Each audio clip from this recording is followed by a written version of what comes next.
Kaleshwaram నివేదికకు vigilance commission ఆమోదం లభించింది. ఇక పూర్తి స్థాయిలో కాళేశ్వరం ప్రాజెక్టు అవినీతికి, కాళేశ్వరం ప్రాజెక్టు స్థితిగతులకు మాజీ ఐఏఎస్లు, అలాగే ఐఏఎస్లు, మాజీ ఈఎన్సీలు బాధ్యులంటూ తెలిసింది. దాదాపు 40 మంది ఇంజనీర్లు దీనికి కారణంగా చెప్తున్నారు. ఇక వీరందరికీ ఉద్వాసన పలికేందుకు సిఫారసు కూడా చేసినట్టుగా తెలుస్తుంది. దాంతోపాటు ఇక ఈ నెల 20 తర్వాత పిసి ఘోష్ మరొకసారి హైదరాబాద్ వచ్చి చివరిసారిగా మళ్ళీ క్రాస్ ఎగ్జామినేషన్ చేయబోతున్నారు. ఇక చివరిగా ఈ ఎంక్వైరీలో భాగంగా కేసీఆర్ను, హరీష్ రావును, ఈటల రాజేందర్ను కూడా విచారించే అవకాశాలు కనిపిస్తున్నాయి. కాళేశ్వరం కమిషన్ విజిలెన్స్ నివేదిక పూర్తి స్థాయిలో సిద్ధమైంది. ఇక దానికి ఆమోదం కూడా పూర్తి స్థాయిలో లభించడంతో అధికారులనే బాధ్యులను చేస్తూ ప్రస్తుతం కాళేశ్వరం కమిషన్ నివేదిక అయితే సిద్ధమైనట్టు తెలిసింది. వాళ్ళందరిపై చర్యలకైతే సిఫారసు చేసినట్టుగా తెలుస్తోంది. సో ఈ ప్రాజెక్టులో భాగమైన మేడిగడ్డ, అన్నారం, సుందిళ్ల బ్యారేజ్లపై విజిలెన్స్ అండ్ ఎన్ఫోర్స్మెంట్ విభాగం సమర్పించిన నివేదికను రాష్ట్ర విజిలెన్స్ కమిషన్ ఆమోదించింది. మేడిగడ్డ బ్యారేజ్ కుంగిపోగా అన్నారం, సుందిళ్ల బ్యారేజ్లలో బుంగలు ఏర్పడి భారీగా నీళ్లు లీక్ అయిన విషయం తెలిసిందే. దీనిపై విజిలెన్స్ విచారణకు ఆదేశిస్తే బరాజుల వైఫల్యానికి 40 మందికి పైగా ఇంజనీర్లు, ఇతర అధికారులు బాధ్యులను తేలుస్తూ వారిపై క్రిమినల్ చర్యలతో పాటు శాఖాపరమైన క్రమశిక్షణ చర్యలు తీసుకోవాలని విజిలెన్స్ విభాగం సిఫారసు చేసింది. ఆ నివేదికను తాజాగా విజిలెన్స్ కమిషన్ ఆమోదించడంతో బాధ్యులైన ఇంజనీర్లు, ఇతర అధికారులపై చర్యలకైతే మార్గం సుగమైంది. బాధ్యులైన అధికారుల జాబితాలో కొందరు ఐఏఎస్, మాజీ ఐఏఎస్లతో పాటు పలువురు మాజీ ఈఎన్సీలతో పాటు పలువురు మాజీ అధికారుల పేర్లు ఉన్నట్టు సమాచారం. ఈ నేపథ్యంలో వీరిని రక్షించడానికి కొందరు తీవ్రంగా ప్రయత్నిస్తున్నట్టుగా తెలుస్తోంది.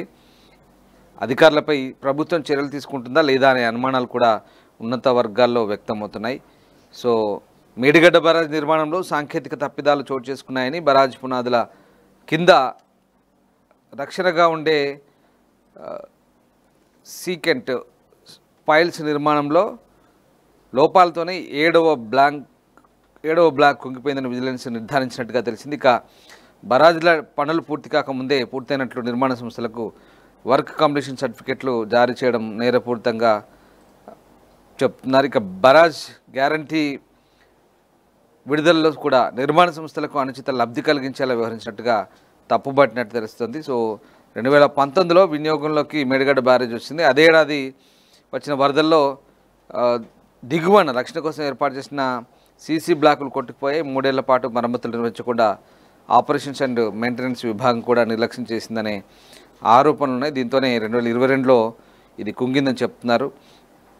సో ఏటా వర్షాకాలానికి ముందు, ఆ తర్వాత వాటి స్థితిగతులపై అధ్యయనం చేసి నివేదికను తయారు చేయాల్సి ఉంటే అప్పటి రామగుండం ఈఎన్సీ నిర్వహించలేదనే తప్పుపట్టినట్టుగా తెలుస్తోంది. సో ఈ రకంగా ఇండియన్ స్టాండర్డ్ కోడ్ ప్రకారం ప్రతి ఏటా వర్షాకాలం ముగిసిన తర్వాత డ్యామ్ అప్రోన్ ఏరియాలో సౌండింగ్ అండ్ ప్రోబింగ్ పరీక్షలు నిర్వహించాల్సి ఉంది. అయితే డ్యామ్ యజమాని అంటే ఈఎన్సీ రామగుండం వీటిని చేపట్టలేదని విజిలెన్స్ నివేదికలో చెప్పినట్టుగా తెలుస్తుంది. సో మొత్తం మీద ఇందుకు ప్రధాన కారణం నిర్మాణ సంస్థతో పాటు రామగుండం మాజీ ఈఎన్సీ, సంబంధిత ఎస్సీ, ఎగ్జిక్యూటివ్ ఇంజనీర్లని పేర్కొంటున్నారు. సో ఈ మేరకు విజిలెన్స్ అండ్ ఎన్ఫోర్స్మెంట్ తన నివేదికను కాళేశ్వరం విచారణ కమిషన్ కూడా అందించినట్టుగా తెలుస్తోంది.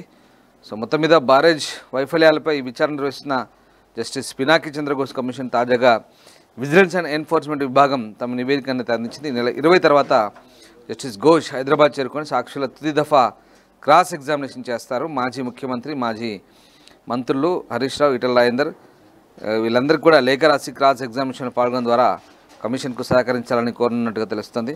సో మొత్తం మీద కాళేశ్వరం ప్రాజెక్టు లోపాలకు సంబంధించి పూర్తి స్థాయిలో అధికారులు అయితే బాధ్యులు చేసినట్టుగా మనకు అర్థమవుతుంది. ఈ నేపథ్యంలోనే మరొకసారి పిసి ఘోష్ క్రాస్ ఎగ్జామిన్ చేయబోతున్నారు. ఆ నివేదికలో మాత్రం అధికారులను బాధ్యులు చేస్తూ వారిపై చర్యలకైతే కమిషన్ సిఫారసు చేసినట్టుగా మనకు సమాచారం అంతా.